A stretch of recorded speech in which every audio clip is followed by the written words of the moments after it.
Assalamualaikum warahmatullahi wabarakatuh. Selamat pagi pemirsa TVmu dimanapun Anda berada. Kali ini kita kembali dalam acara Healthy Corner, program persembahan dari Muhammadiyah COVID-19 Command Center yang didukung oleh BNPB dan juga Difat Australia.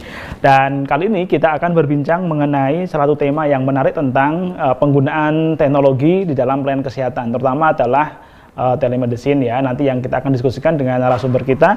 Yang pertama adalah Dr. Widya Rosi Deswita, spesialis kedokteran jiwa.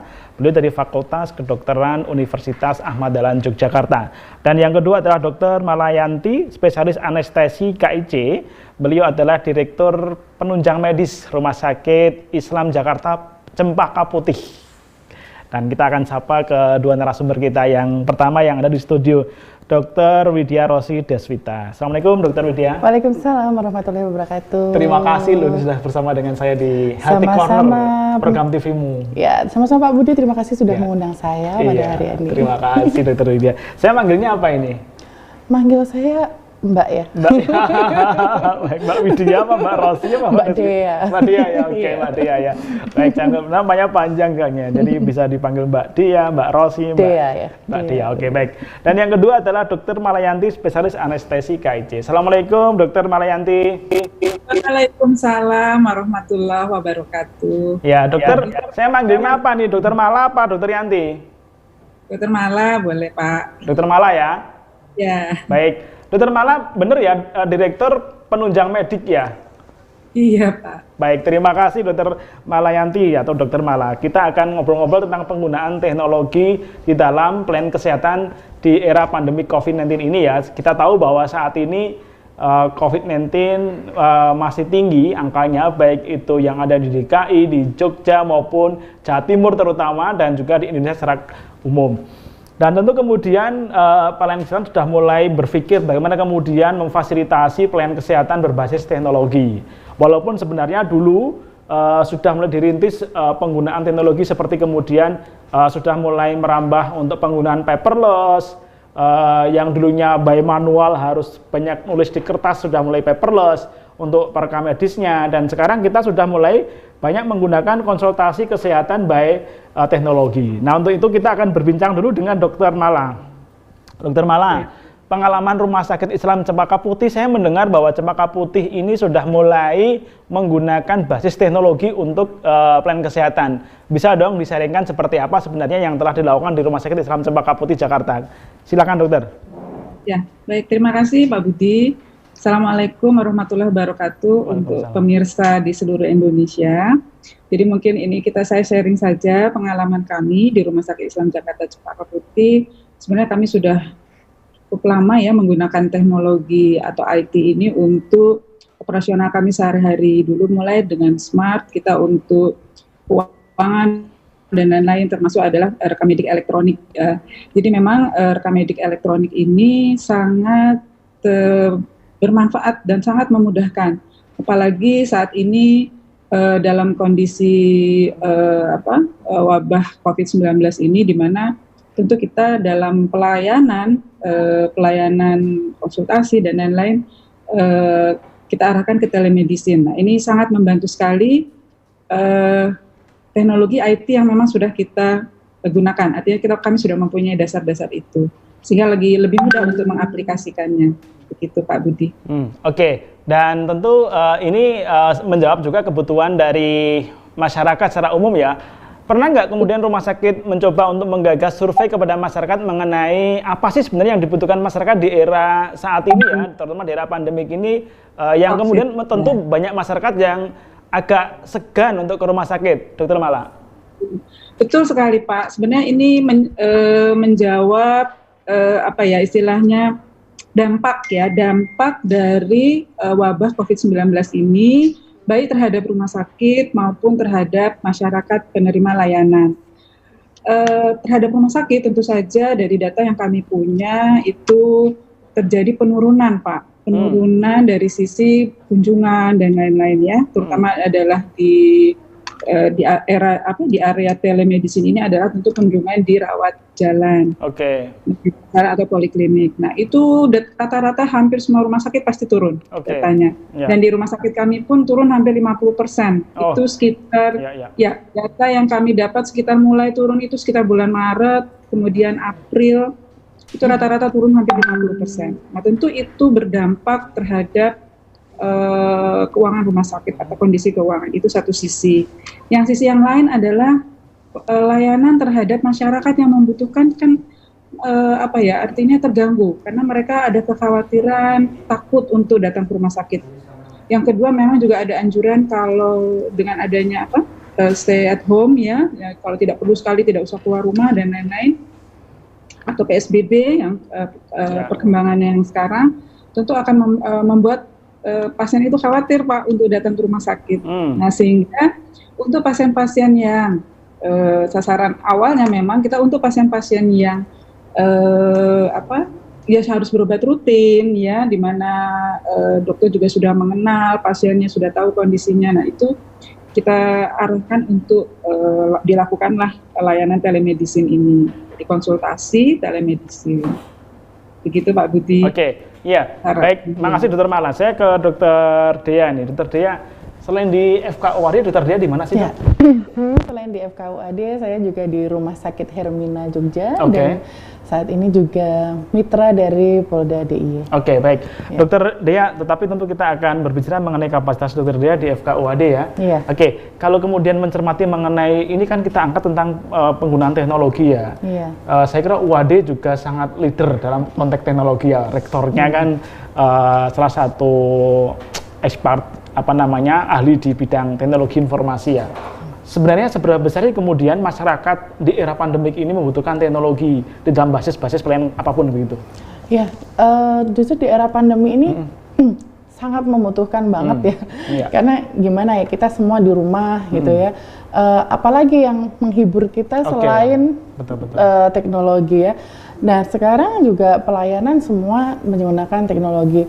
Ya, kita di FKUAD juga mahasiswa masih menggunakan daring ya, walaupun beda kalau untuk mahasiswa memang tatap muka dengan daring, tapi kita berusaha semaksimal mungkin gitu. Dan saya sendiri juga di rumah sakit ada pelayanan juga untuk pasien-pasien yang umum ya, itu bisa menggunakan telemedicine seperti itu ya. Dan ini justru saya melihat ini sebagai peluang sebenarnya Pak Budi. Karena dengan Dokter Dea, menarik.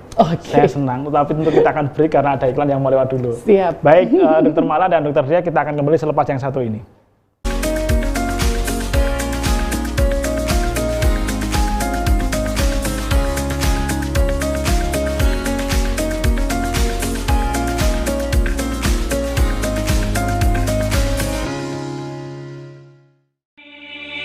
Coffee Talk, diskusi seru yang membahas berbagai kajian seputar COVID-19 dari berbagai sisi.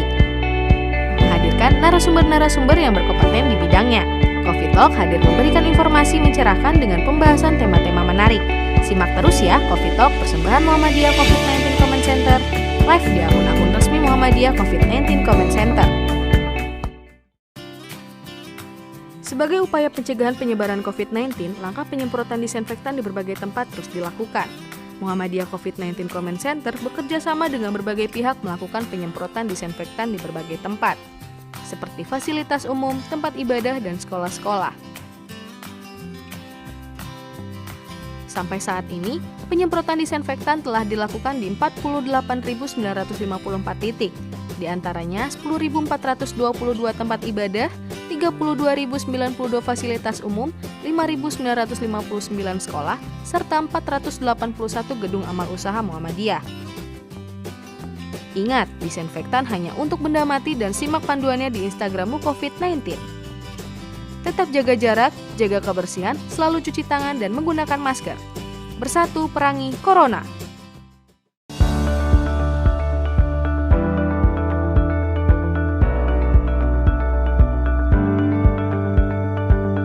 Muhammadiyah COVID-19 Comment Center memberikan informasi terupdate mengenai penanganan COVID-19. Mulai dari pelayanan kesehatan, ketahanan pangan hingga pencegahan COVID-19 di masyarakat. Informasi dikemas dalam bentuk live press conference yang tayang 1 kali dalam 1 pekan dan disiarkan langsung dari kantor pimpinan Pusat Muhammadiyah Yogyakarta.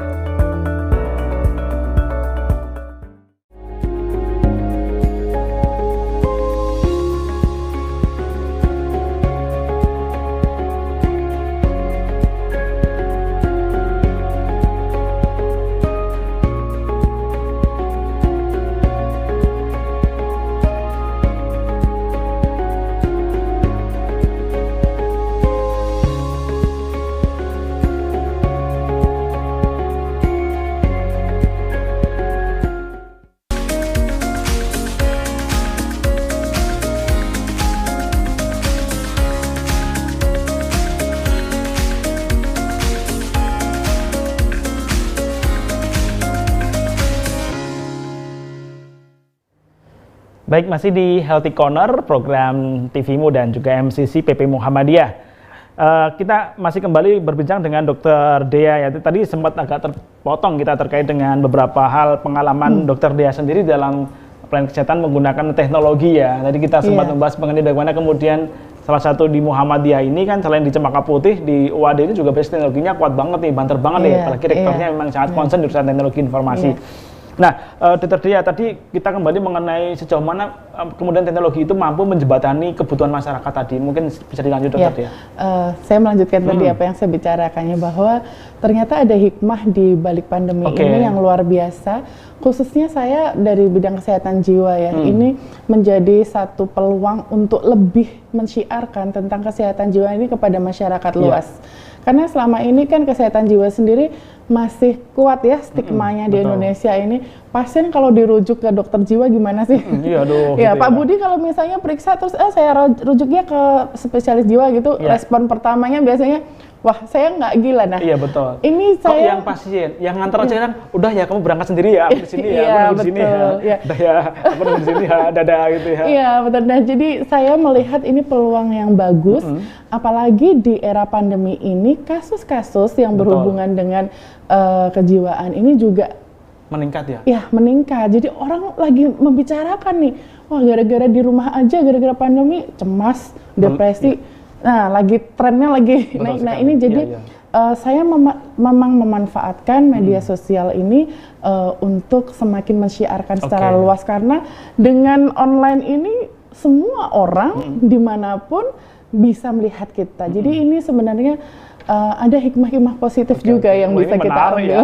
Jadi menarik ini. Jadi kemudian selama ini yang kita anggap dokter kesehatan jiwa ya, ini kita anggap satu yang stigmanya negatif gitu ya. Jadi kalau udah ke situ, ke poli itu mesti ini pasti gila ini ya, gitu ya. Tenang-tenang ya. Bahwa tentu ini menjadi menarik kemudian ketika sosmed atau teknologi ini hadir untuk memberikan pencerahan yang sebenarnya ya Dokter Dea ya. Jadi seperti apa sih pelayanan di kedokteran jiwa itu, dan tentu dan benar bahwa angka-angka peningkatan terkait dengan dampak psikologi itu luar biasa.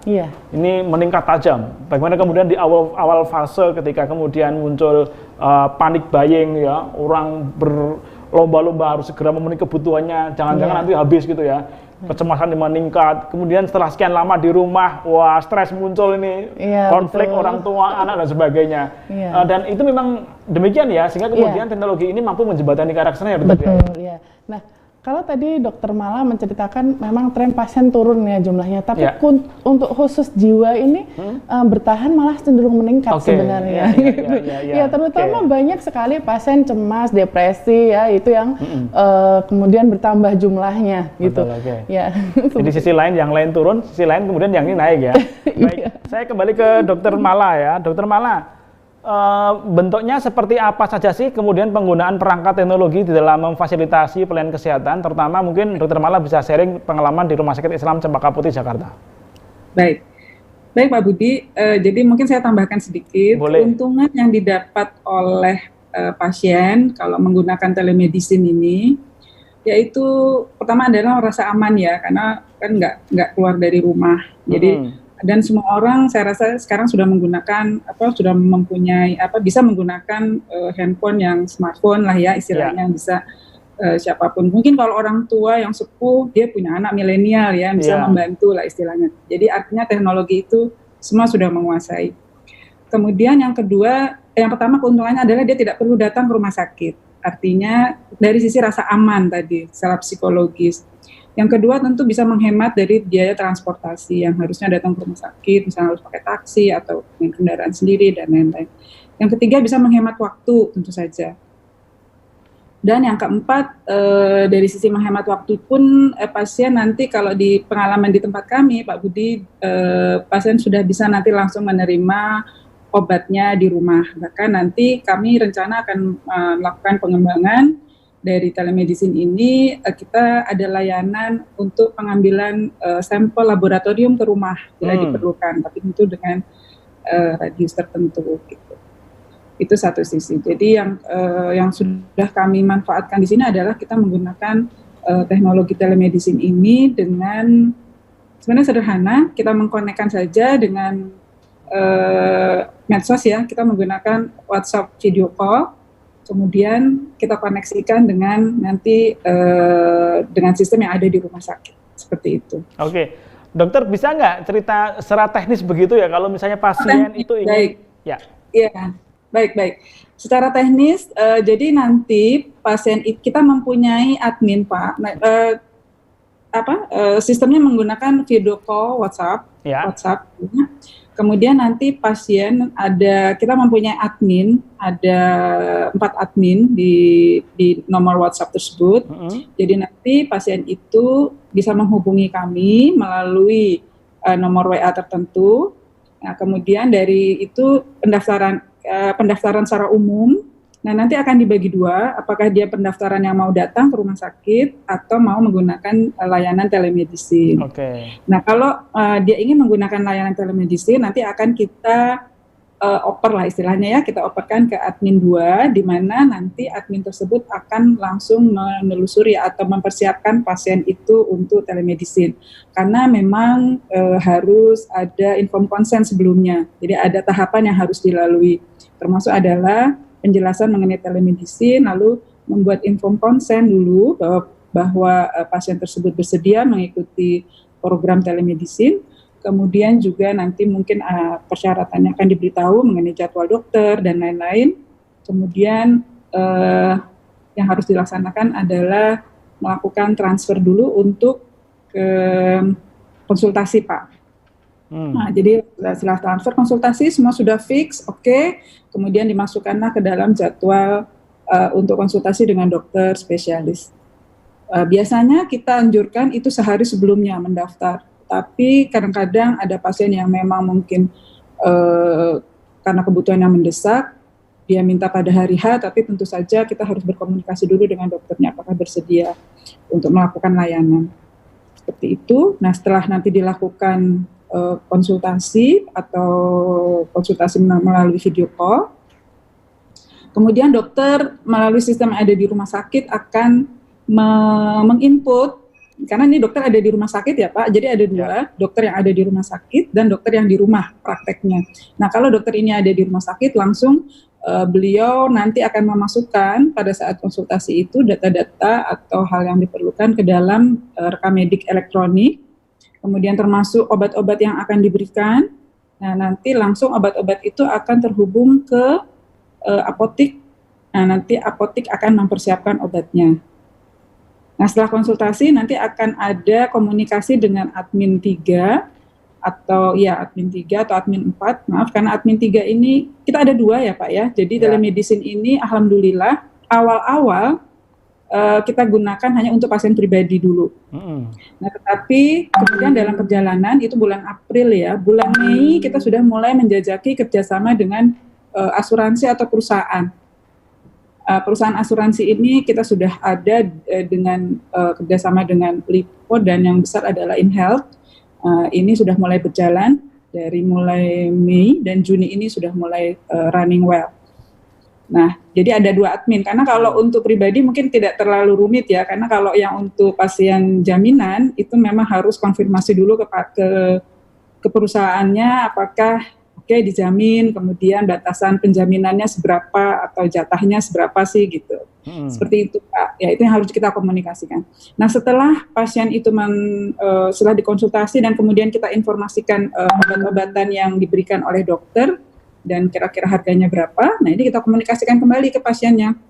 Nah kemudian pasien melakukan transfer untuk biaya obat dan biaya antar. Nah jangan lupa kita punya di kita itu ada home service untuk pengantaran obat Pak. Jadi nanti obatnya diantar sekalian. Nah, semuanya biayanya berapa? Nanti kalau beliau sudah transfer pasiennya, baru nanti langsung kita antar obatnya. Seperti itu. Jadi pasien menerima di rumah. Ya, itu Pak Budi kira-kira tekniknya. Baik, luar biasa. Jadi saya kira apa yang dilakukan oleh salah satu rumah sakit Muhammadiyah ini di Cempaka Putri, saya kira juga dilakukan di beberapa rumah sakit Muhammadiyah yang lain ya. Ini memang kita undang sebagai dari sini adalah Cempaka Putri, tapi saya kira beberapa rumah sakit Muhammadiyah juga melakukan yang sama. Sangat jelas tadi yang saya sampaikan Dr. Mala, bagaimana kemudian urutan kalau masyarakat ingin melakukan pengobatan atau pemeriksaan berbasis teknologi. Bahkan sampai obatnya juga diantar ya tadi Dr. Mala ya. Jadi obatnya diantar. Jadi kayak masyarakat mulai dimanjakan dengan teknologi ya. Dia sudah bisa melakukan cek kesehatannya dari rumah. Dianalisis gitu ya, kemudian diagnosa, kemudian tindakan dan seterusnya, dan obatnya diantar ke rumah. Tinggal transfer aja gitu ya, tinggal transfer aja total dari pelaksanaan pembiayaan. Jadi ini bagaimana kemudian sebenarnya bahwa program ini juga mendukung dari program Muhammadiyah COVID-19 Command Center, di mana bahwa masyarakat itu lebih baik di rumah saja. Loh, sebagian bertanya, lah kalau saya di rumah nanti kalau saya sakit gimana? Nah ini dijembatin dengan program telemedicine untuk pelayanan kesehatan itu, teknologi berbasis kesehatan ini. Oke, baik, kita kembali ke Dr. Dea. Dr. Dea, ya, tentu ini menarik ya. Lalu kemudian kalau kita bandingkan ya, tentu persentase masyarakat juga ada yang di urban, ada yang di desa, ada yang punya teknologi, ada yang tidak. Tetapi saya kira ini sangat bermanfaat di masyarakat yang memang dia sudah terbiasa dengan teknologi ya, Dr. Dea ya. Iya, betul. Mungkin ada komentar dari Dr. Dea kemudian Dr. Dea selama ini juga menggunakan teknologi ini. Perangkat seperti apa yang digunakan Dr. Dea kalau selama ini melayani pasien atau melayani masyarakat? Ya. Kalau selama ini saya menggunakan aplikasi Zoom ya. Ya, tetapi saya kira kita mesti akan break dulu ini ya. Ya, nanti kita akan bincangkan lagi dengan Dr. Dea selepas yang satu ini.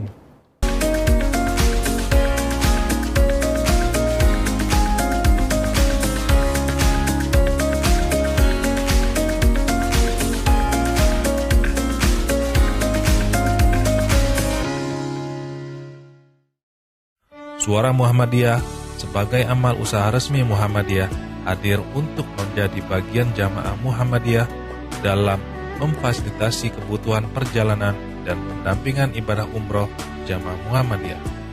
SM Tour and Travel hadir dengan dua program utama, program umroh dan haji khusus, program perjalanan untuk domestik dan internasional. Mari bergabung bersama SM Tour and Travel untuk menikmati ibadah umroh Anda lebih khusyuk dan nyaman.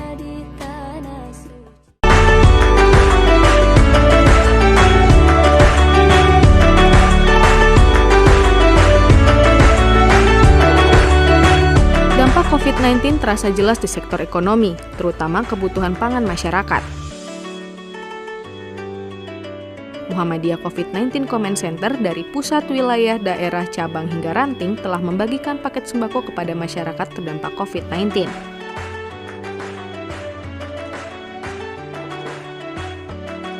Muhammadiyah mentargetkan ada 1 juta paket sembako hingga akhir tahun. Sampai saat ini, 397.317 paket sembako senilai lebih dari 39 miliar rupiah yang telah dibagikan kepada masyarakat di seluruh wilayah di Indonesia.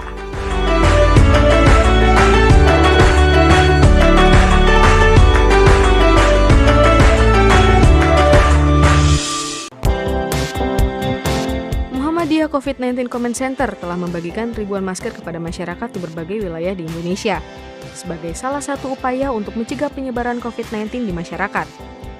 Sebanyak 339.218 masker yang telah dibagikan kepada masyarakat untuk terhindar dari COVID-19. Selalu physical distancing saat di luar rumah agar terhindar dari COVID-19, sehingga keluarga di rumah selalu aman. Bersatu perangi Corona.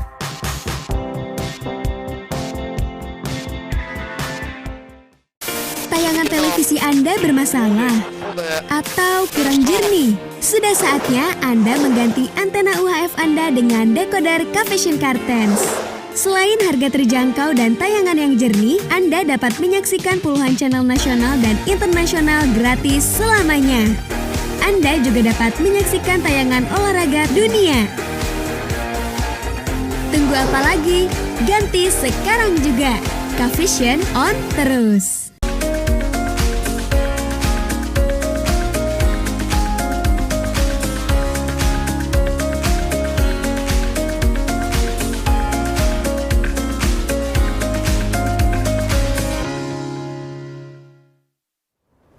Masih di Healthy Corner, program MCC PB Muhammadiyah dan juga TVMO yang didukung juga oleh BNPB dan Divat Australia. Baik, kita kembali ke narasumber kita, Dr. Dia. Tadi terpotong, silakan dok, tadi dilanjut dok. Iya, jadi saya menggunakan fasilitas Zoom ya biasanya dan Instagram, itu sih kalau saya ya. Jadi kalau Instagram itu untuk yang santai begitu ya, dan kebetulan follower udah lumayan gitu. Ini paling banyak ini ya. Ya, dan kita berapa bisa, sih IG-nya? Iya, nanti follow ya. Iya, follow. Dan saya mengajak juga teman-teman baik itu psikiater atau juga spesialis lain untuk berkolaborasi, kita ngobrol, bahkan juga dari teman motivator gitu. Karena kalau kita bicara kesehatan jiwa ini kan luas sekali ya, betul Pak sekali. Budi. Ya, jadi dengan adanya era pandemi ini menyadarkan juga kepada masyarakat bahwa ternyata kita nggak cuman melulu memperhatikan kesehatan fisik ya, tapi kesehatan jiwa juga harus kita perhatikan dan edukasi kepada masyarakat bahwa oh ternyata kalau ngomongin kesehatan jiwa itu ya nggak lepas dari semua lini kehidupan itu mesti ngomongin itu gitu. Tapi menarik ya ketika kita berbincang mengenai kesehatan jiwa ya. Kalau tadi kan ini kan umum ya begitu ya. Tapi kalau jiwa itu kemudian bagaimana Dr. Dea kemudian memfasilitasi para masyarakat pasien yang memang kan kemudian mereka mengalami gangguan jiwa ya. Iya. Tapi kita akan kita akan terhubung dengan salah satu penelpon yang sudah masuk, Dr. Dia, kita nanti sambung lagi ya. Baik, Assalamualaikum. Halo. Waalaikumsalam warahmatullahi wabarakatuh. Ya, baik, dengan siapa di mana? Saya Pak Tio dari Lamongan. Oh ya, Pak Tio dari Lamongan. Silakan Pak Tio, apa yang akan ditanyakan? Terkait dengan telemedicine tadi, Pak. Ya. Kan Rumah Sakit Muhammadiyah kan udah banyak banget di seluruh Indonesia. Nah, apa sudah aplikasi yang semacam cloud hospital gitu untuk dokter-dokter Muhammadiyah di seluruh Indonesia yang itu bisa jadi semacam rumah sakitnya para netizen gitu. Jadi kita nggak perlu lagi ke rumah sakit, tapi kita bisa ada rumah sakit yang digital gitu yang bisa kita datangi. Ya. Baik, ini menarik pertanyaan. Apa sudah ada aplikasi yang seperti itu, jadi mungkin bisa menghimpun seluruh dokter Muhammadiyah ya? Iya, betul. Oke, terima kasih. Baik, Pak Budi. Terima kasih Pak Tio di Jawa Timur ya. Jadi ini menarik, ini nanti ke Dr. Mala dan mungkin Dr. Dea juga bisa ikut jawab ya. Tentang penggunaan perangkat teknologi berbasis aplikasi. Dr. Mala, apakah sejauh ini memang sudah dibuat dalam bentuk aplikasi sehingga kemudian ini bisa jadi kumpulan dari sekian dokter yang ada di Rumah Sakit Muhammadiyah maupun di Fakultas Kedokteran Muhammadiyah atau Aisyah atau Ahmad Dahlan ya? Ahmad Dahlan juga Muhammadiyah. Ya, silakan Dr. Mala. Tadi menarik itu pertanyaannya. Iya, itu ide yang sangat bagus ya Pak ya. Menurut saya memang mungkin ke depan di luar kita selesai dengan wabah COVID ini, bisa saja nanti justru yang berkembang adalah konsultasi-konsultasi secara digital atau online. Iya, betul. Karena memang sebelum COVID pun sebenarnya sudah mulai berkembang ya Pak ya, tetapi dengan COVID ini tentu akan makin terasa manfaatnya. Tetapi saya sendiri belum tahu persis bahwa untuk untuk lingkup Muhammadiyah atau seluruh rumah sakit Muhammadiyah itu apakah sudah ada aplikasinya. Sebenarnya berharap sih mudah-mudahan ada ya Pak ya, karena ini sangat-sangat bermanfaat dan bisa interaksinya mungkin lebih luas dan dari sisi pengembangan ilmu dan lain-lain juga mungkin bisa lebih merata dan lebih update ya seperti betul. Itu kali. Iya. Oke. Tapi kalau kami belum tahu Pak, kalau di ini belum ada ya rasanya. Walaupun sebenarnya menarik ya Dokter Marla ya, kalau nanti kali ini harus didukung ya, menurut saya. Teman-teman yang di Jakarta bisa mengawali gitu ya, nanti Cempaka Putih, Pondok Kopi itu bergabung, kemudian menyusun tadi aplikasi, saya kira sangat memungkinkan itu. Ya betul Pak, jadi kalau menurut saya mungkin bisa kita dimulai dengan region-region, karena kalau untuk seluruh Indonesia mungkin agak itu juga ya. Tapi paling tidak misalnya Rumah Sakit Islam Jakarta Group lah, misalnya grupnya misalnya ada di Cempaka Putih, Pondok Kopi, Sukapura, itu membentuk satu ya layanan seperti ini online gitu, bagus sekali. Atau region khusus per kota misalnya ya Pak ya, seperti itu. Nanti region di Jogja, lalu kemudian di Jawa Timur dan yang lain. Baik, makasih. Terima kasih Dokter Mala. Saya ke Dokter Dea. Sebenarnya memang sekarang zamannya juga pakai sistem aplikasi ya. Iya, betul. Tapi tadi nyambung juga, Instagramnya keren ya, banyak followernya saya cek gitu ya. Ya, tapi tadi menyambung pertanyaan dari Pak Tio tadi ya, mengenai aplikasi tadi. Memang kemudian masyarakat lebih akan mudah kalau memang berbasis aplikasi gitu ya? Iya, betul. Ini memang kita benar-benar pandemi ini membawa kita kepada sesuatu yang baru, itu benar ya. Dan ini realitas yang harus kita terima. Mau tidak mau semua masyarakat dituntut untuk melek teknologi gitu. Bahwa kita harus, ya ini memang udah eranya berubah gitu. Jadi orang yang tadinya nggak tahu harus mau belajar gitu ya, orang yang nggak bisa, ya semua harus punya mental pembelajar di sini gitu. Bahkan nggak hanya masyarakat ya, kita termasuk tenaga kesehatan sendiri ya. Betul, termasuk tenaga kesehatannya juga seperti itu. Mau nggak mau harus lebih melek teknologi lagi, karena kalau nggak seperti itu kita ya tertinggal gitu. Betul sekali. Kita kembali tadi ke mengenai pasiennya kalau kedokteran jiwa. Lalu bagaimana kemudian melakukan konsultasi via teknologi itu? Ya, justru kalau pasien-pasien jiwa ini banyak yang menggunakan fasilitas via teknologi gitu ya, gitu. Karena kita kan bisa tuh, karena kita kan butuh melihat wajah kita masih bisa gitu ya. Kalau jiwa kan enaknya di situ. Bagaimana sih menginterpretasi ketika misalnya yang bersangkutan diagnosa ini mengidap ini gitu, bagaimana? Iya, tentunya dengan cara interview ya. Iya, seperti itu.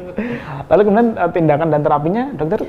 Ya, tadi tidak jauh berbeda dari yang disampaikan Dokter Mala tadi ya. Disampaikan Dokter Mala seperti itu juga. Jadi tetap kita melakukan pemeriksaan walaupun itu via online, tetap kita kemudian memberikan terapi dan nanti obat juga diantar. Bisa dikirim ya. Iya, baik.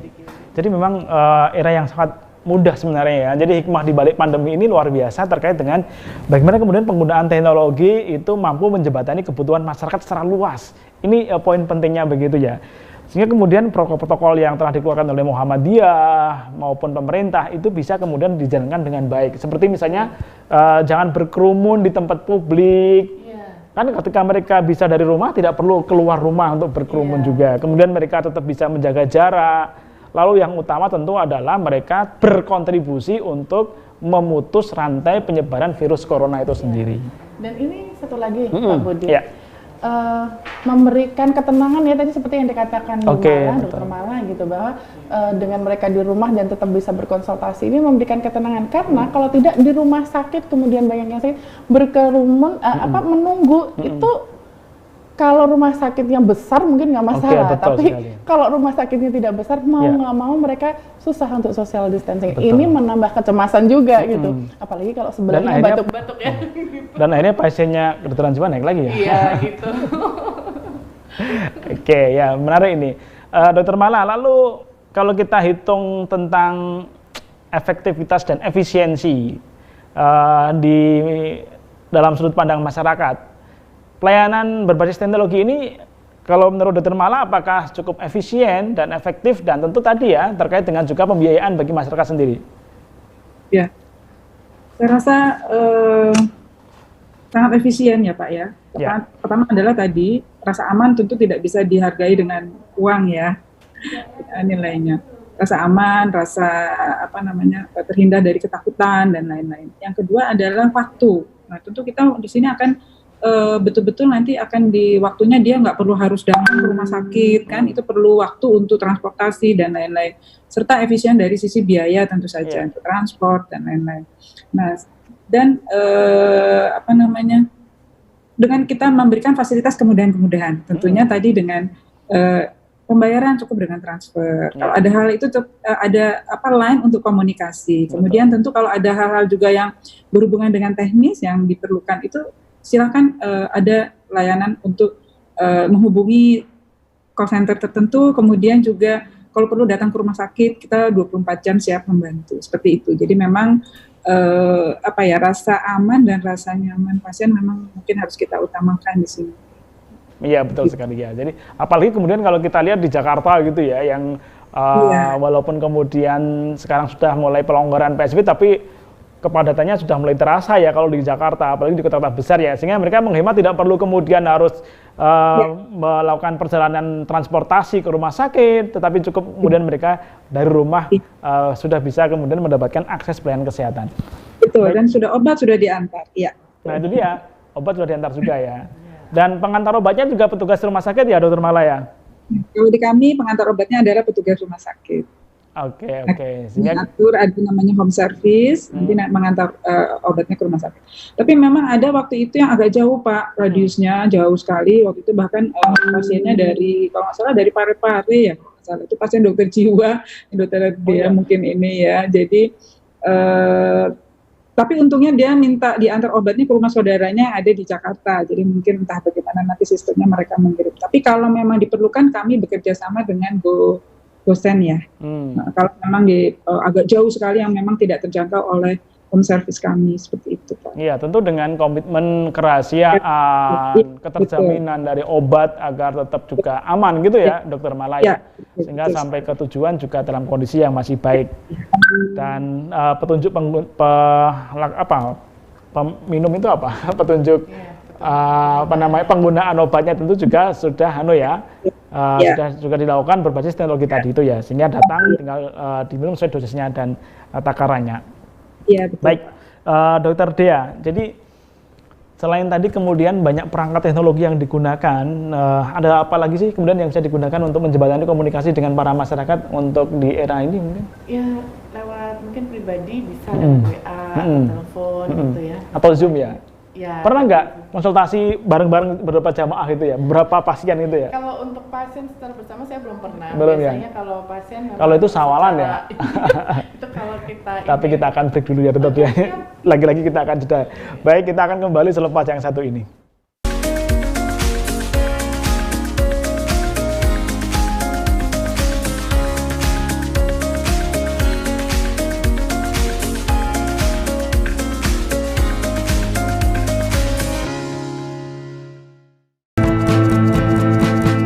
Rumah sakit menjadi garda terdepan dalam penanggulangan COVID-19 dan dapat juga menjadi benteng terakhir. Maka dari itu, Rumah Sakit Muhammadiyah Aisyah siap menjadi rumah sakit yang melayani pasien COVID-19 dengan dukungan fasilitas yang optimal. Saat ini, telah ada 77 Rumah Sakit Muhammadiyah Aisyah yang membantu dalam penanganan COVID-19. Bahkan, tidak hanya itu, Muhammadiyah juga mewujudkan rumah sakit darurat untuk penanganan COVID-19. Ikhtiar ini sebagai wujud Muhammadiyah dalam membantu pemerintah memerangi COVID-19. Bersatu perangi Corona.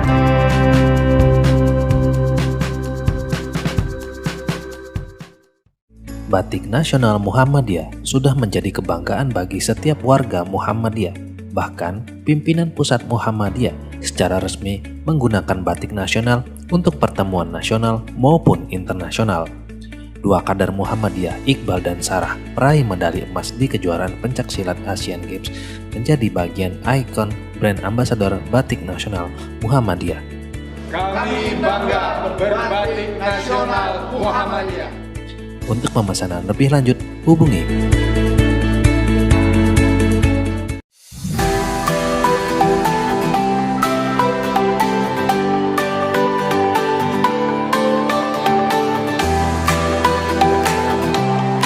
Assalamualaikum warahmatullahi wabarakatuh. Pemirsa TVmu dimanapun Anda berada, sore hari ini sekali program acara Muhammadiyah COVID-19 Command Center pimpinan pusat Muhammadiyah siapa dipersilakan. Tapi ketika mereka terlibat dalam kondisi ataupun tukang ini, maka yang paling penting itu adalah semangat kerelawanan. Dan teman-teman bisa berinteraksi di nomor telepon yang ada di layar kaca atau bisa kirim pelayanan melalui WhatsApp yang nanti akan kita bacakan dari ajaran Kafraninal itu adalah berkaitan dengan Islam monoteis, yaitu Islam yang tidak bercampur dengan kemusyrikan.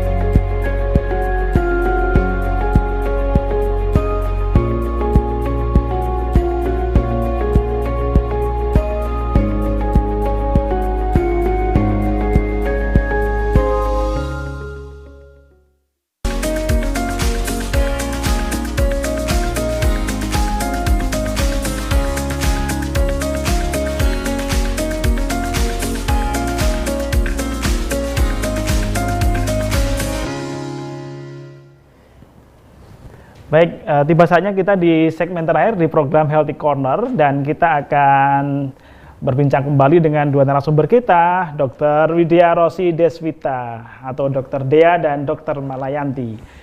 Saya ke Dr. Dea tadi putus lagi ya. Kita kok sering putus nyambung gitu ya. Iya, tiap saya mau mulai diputus. Iya, betul sekali ya. Tadi sampai ke ini Dr. Dea. Jadi terkait dengan penggunaan banyak perangkat teknologi. Iya, betul. Dan mungkin juga apakah juga pakai Zoom misalnya. Kan sekarang lagi ngetren tuh pakai Zoom ya. Pernah nggak kemudian melakukan konsultasi dengan beberapa pasien gitu? Kalau bersamaan saya belum pernah melakukan, tapi kalau secara pribadi satu-satu itu sering, iya. Biasanya berapa lama sih durasinya gitu?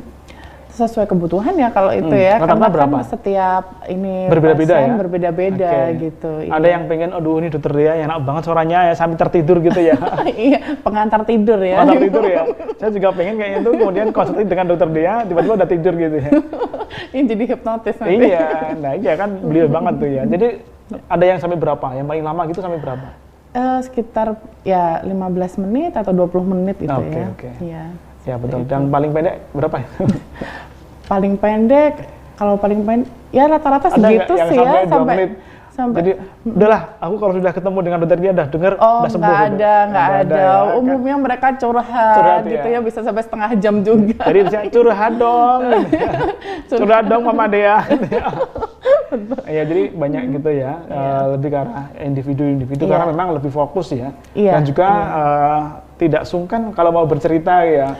Iya, ada keuntungan seperti itu Pak Budi, karena apa ya, online itu kan kayak misalnya gini juga, orang kita buat seminar atau buat apa gitu ya, itu bisa juga untuk latihan gitu, karena kita nggak ngerti tuh, audiensnya kan nggak kelihatan gitu ya, tapi kita melatih juga keberanian di situ. Jadi banyak sekali sih keuntungan yang bisa kita lakukan dengan via online ini gitu. Ya, kita sendiri jadi justru ini Pak, saya melihat juga kita menjadi lebih kreatif gitu ya. Dan kita sendiri sebagai tenaga medis juga dituntut untuk harus kreatif supaya bisa tetap melayani masyarakat itu dengan baik seperti itu. Dan tentu senyumnya tuh harus terjaga, senyumnya 3S ya. Iya. Jadi senyum salam sapanya mesti ya, dan senyumnya harus simetris, jangan berat sebelah, nanti tidak dikira stroke nanti kalau bisa berat sebelah ya. Betul. Ya, kalau Dokter Dea, Dokter Mala ini mau udah keren-keren lah ya. Oke, Dokter Mala, kira-kira sejauh ini hambatannya apa program pelayanan kesehatan berbasis teknologi ini? Hambatan ya sebenarnya tidak terlalu besar ya, artinya tidak terlalu berat. Barangkali mungkin kalau dari sisi dokter kadang-kadang suka ada kekhawatiran, aduh bener nggak ya saya menilai kondisi pasiennya, tetapi memang sejak awal kami tekankan bahwa memang ini lebih diutamakan adalah untuk pasien-pasien yang sudah rutin berobat. Seperti artinya dokter sudah betul-betul kenal dan mengetahui kondisi pasiennya, dan pada saat telemedicine kan ada video ya, jadi beliau bisa melihat langsung kondisi pasiennya bagaimana. Atau mungkin kalau perlu, kalau di rumah kebetulan ada tensimeter atau apa, kita bisa info itu bisa disampaikan oleh keluarga ke dokternya untuk menjadi salah satu atau melengkapi data seperti itu.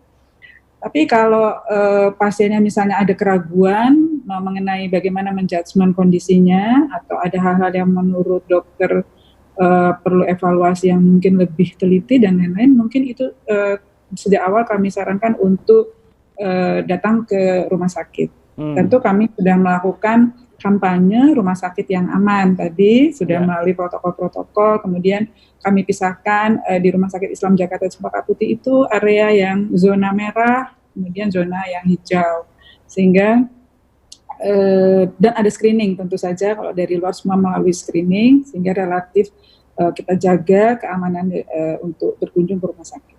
Seperti itu kendalanya. Mungkin kalau dari pasien seperti dokter dia katakan bisa saja ya malah lebih enak konsultasinya karena bisa lebih bebas barangkali dokter dia ya. Cuma kadang-kadang mungkin tetap kalau itu bisa saja waktunya menjadi lama ya. Dokter agak susah juga memutusnya.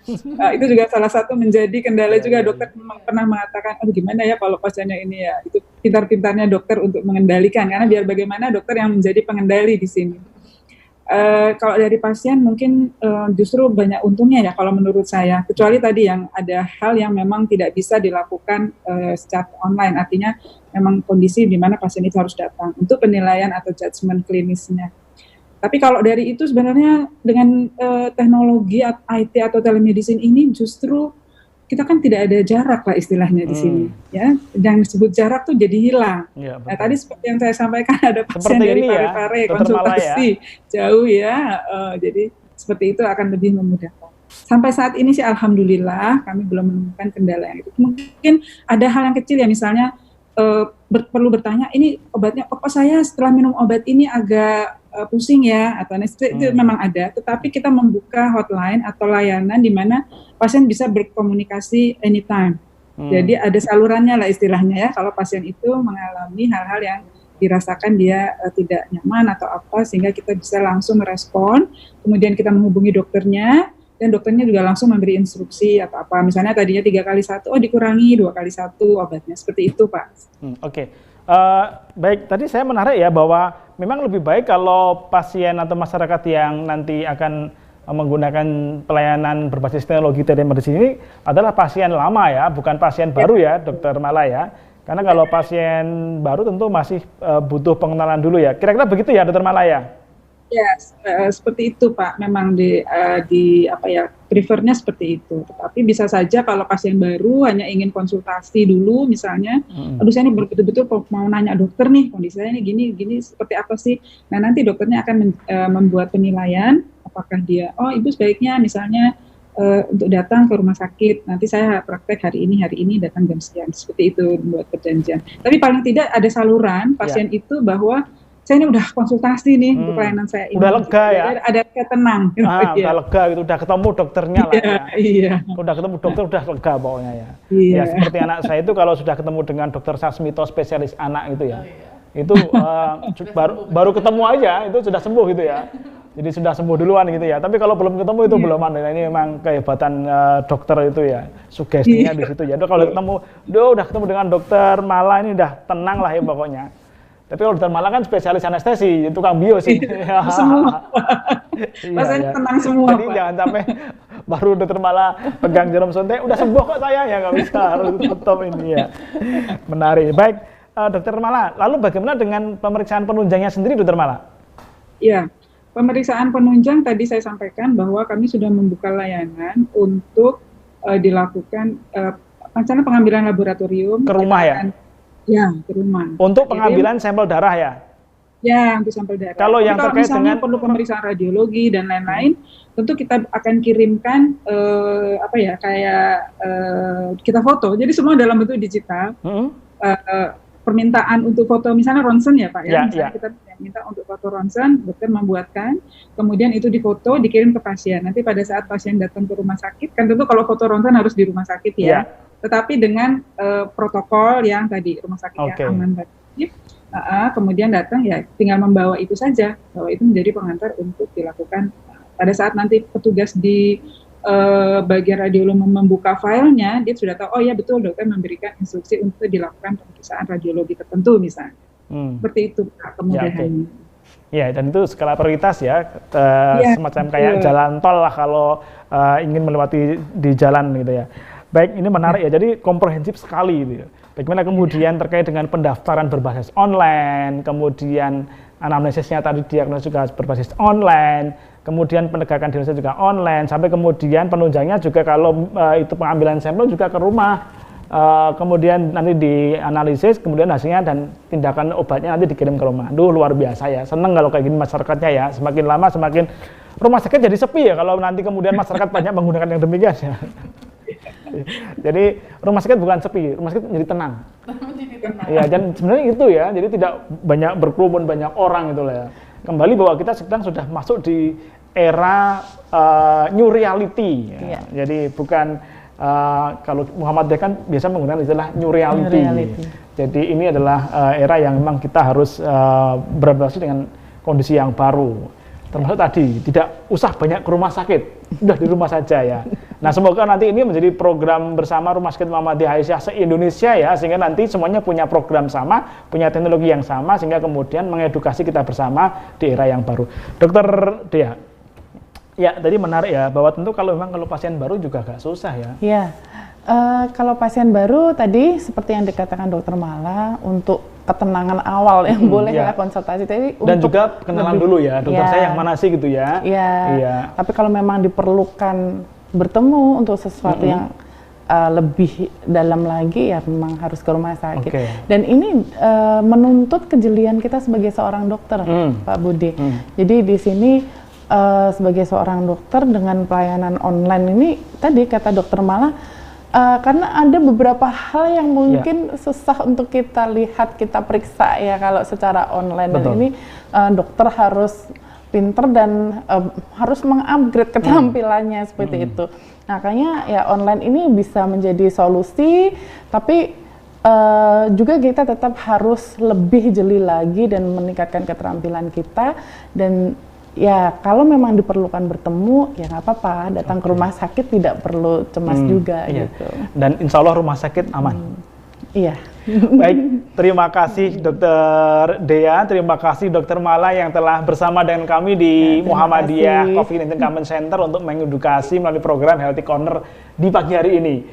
Dan sekali lagi ini kita pancarkan, kita siarkan live di YouTube-nya TV-mu, kemudian juga di fanpage-nya Perserikatan Muhammadiyah. Bagi yang belum sempat menonton live pada pagi hari ini, nanti bisa lihat di Facebook-nya, di YouTube-nya, masih bisa ditonton kembali. Dan tadi menarik ya tentang penggunaan teknologi dalam melayani kesehatan di Indonesia, terutama dari Muhammadiyah untuk negara kita yang kita cintai ini. Bakti Muhammadiyah untuk negeri. Terima kasih atas kebersamaan kita di kesempatan kali ini. Kita akan bertemu di Healthy Corner berikutnya. Mohon maaf segala khilafan, kita akan kembali di episode mendatang. Mohon maaf segala khilafan. Assalamualaikum warahmatullahi wabarakatuh. Waalaikumsalam.